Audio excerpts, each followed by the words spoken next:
Before you go, last opinion on Trent, yeah? I put is Saliba next. In my opinion, this is what I mean about Real Madrid. Saliba ain't going nowhere, bro. Real Madrid don't have time to wait for Saliba in a year or two. They need defenders now. They're desperate for defenders now. They're gonna go get that guy from Bournemouth for 50 million. He's a baller, by the way. They're gonna go drop money on another defender. We're good.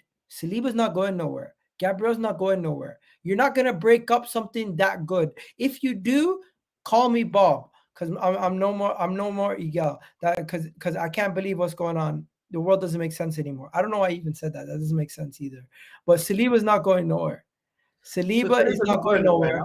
I think Arsenal right now would value Saliba higher than 100 million, and Gabriel, same thing. And Real Madrid, if they can get this kid from Bournemouth for 50 million, why not? Also, in case you don't know, people in the chat are saying Fabrizio Romano bomb. I can give you guys a bomb right now. Paul Pogba is going to Inter Miami. Say that again. Paul Pogba. I heard he's going to Inter Miami. Somebody I know told me. So when it's everybody else's team, it's done deal. When it's Arsenal, it's never going to happen. No. You want to know what's going to happen for Arsenal? Goals, in your opinion? Because I think Nico Williams joins Arsenal. Yeah. I think Saliba stays. I think Real Madrid go and get another player. Trent leaving Liverpool is the right decision for his career, for him as an individual. Liverpool fans are justified to be angry, but at the same time, he won you everything. So have some understanding that the guy's going. But so why would a player that's won everything not want to stay there? But players at Arsenal, like Saliba, that's won nothing in terms of major honors under Arsenal, would want to stay at Arsenal. Make that make sense to me. He's not out of contract. Doesn't matter. It's not in his power at this moment in time. Where Trent, it is fully in his power. He decides where he goes. He's a free agent. He gets a signing bonus. And honestly, if Saliba was to leave on a free transfer, I would not begrudge him. I understand the business, and I understand that we didn't do enough for Van Persie. We didn't do enough for Fabregas. We didn't do enough for some of these guys who left us in the past, and they deserve to go and do what they need to do from that point. Right now, I think we're doing the right things to get us in the right direction to win, and it's different from the Ashley Coles because we're paying these guys. We better go pay Gabriel, better go pay Saliba, better go pay Bukayo Saka, better not pay Odegaard. And because I think we can replace Odegaard, and I think we can get better than Odegaard. As for Mikel Arteta, I said on my previous stream to you, I value certain players more than Arteta. Reason being, Northside, because I think certain players in this team are irreplaceable. I think Saka, Saliba, and Gabriel currently are irreplaceable. The rest of the guys, I think they're replaceable. And the manager, I do think Arteta is replaceable, but at this moment in time, I don't want to replace him because I like the stability at Arsenal and the fact that we're in the mix at the top of the table, competing for the major honors where we haven't been for a couple of years. I can see us getting so close to the finish line. I don't want the instability of a new manager walking in through the door. But we're going to talk about that tomorrow, hopefully, on my thing. Last thing I'll say, though, do you think with the fact that we got 3 players around 2 years left in their contract, don't you think the power's within the player? Because we had this problem before. Do you remember when we was ripping up contracts and players were just running down their time? That's why I don't think we're in as strong of a position that you think, because ultimately they may not leave now, but then who gets effed over the worst? Us. I'm not worried about that yet. I think we're going to show the ambition this summer that will encourage these guys to stay. And if they leave, and watch us get Saka, Saliba, and Gabriel sorted this summer. Watch. And if they leave, if either one of them leaves, if they leave, it's going to be 2 years down the road on a free. And would that be enough for you to turn Arteta out? Bro, by that point, Arteta's already out the door. No, I'm saying your opinion. If any one of Gabriel, Saliba, I don't want to make it click, I don't want to put words in your mouth. If Saliba, Gabriel, Saka leaves this football club because of us not showing ambition, whatever the case may be, they leave. Is that enough? At that point, it's no longer only about Arteta. Head's got to roll. Yeah, I agree. Okay, anyways, fair enough.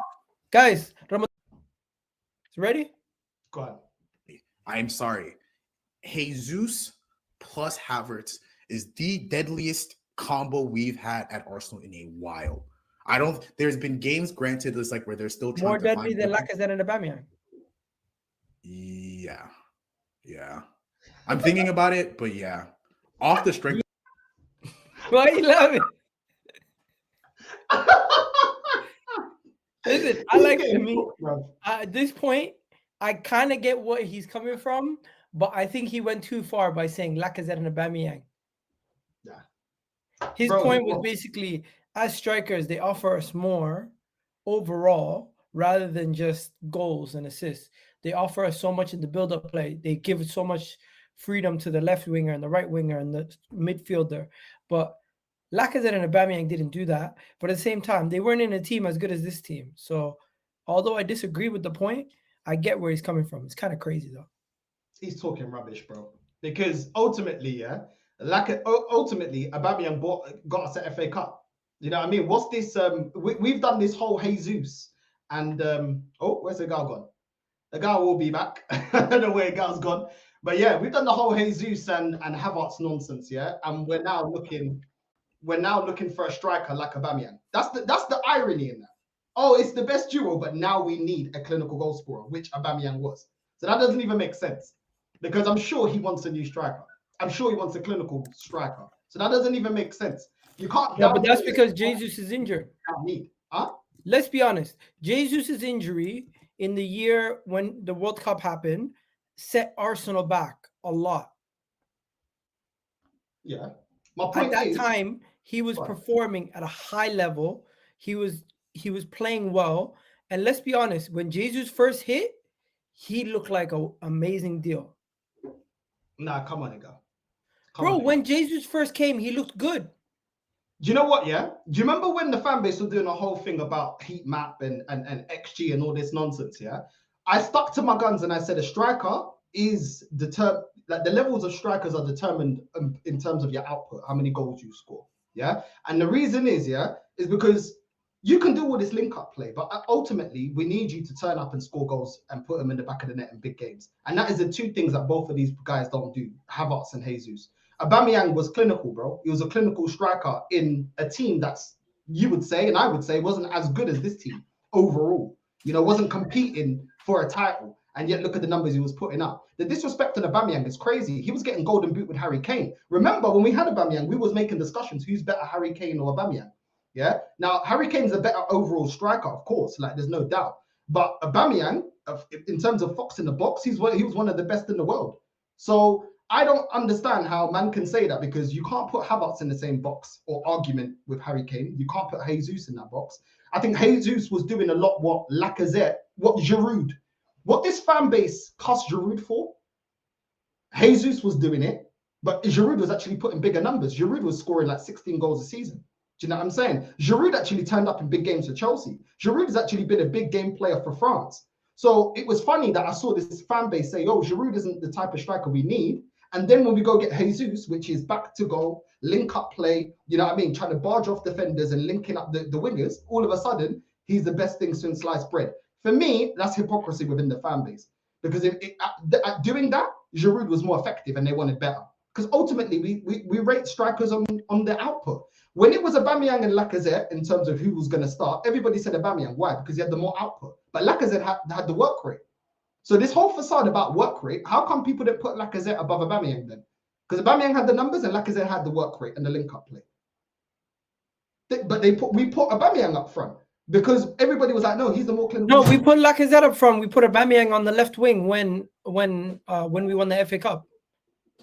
Yeah, because he was carrying his team, bro. Let's be real, bro. I know, but he was scoring his goals from left wing because he wasn't he wasn't what Mikel Arteta wanted as a striker.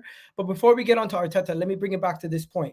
I think Jesus and Havertz have not been good enough as a goal scorer, but what they offer us overall as a player has been decent.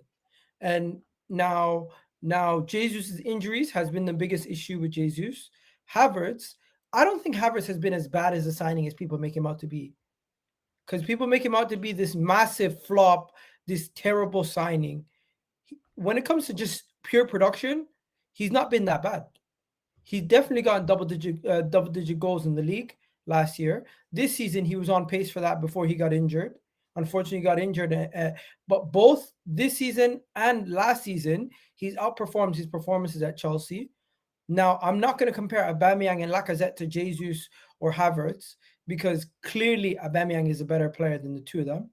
But what they offer us over the last year and a half when they play, they've been very productive, and we just need better than them in that striker position right now to go forward, to push on to the next level.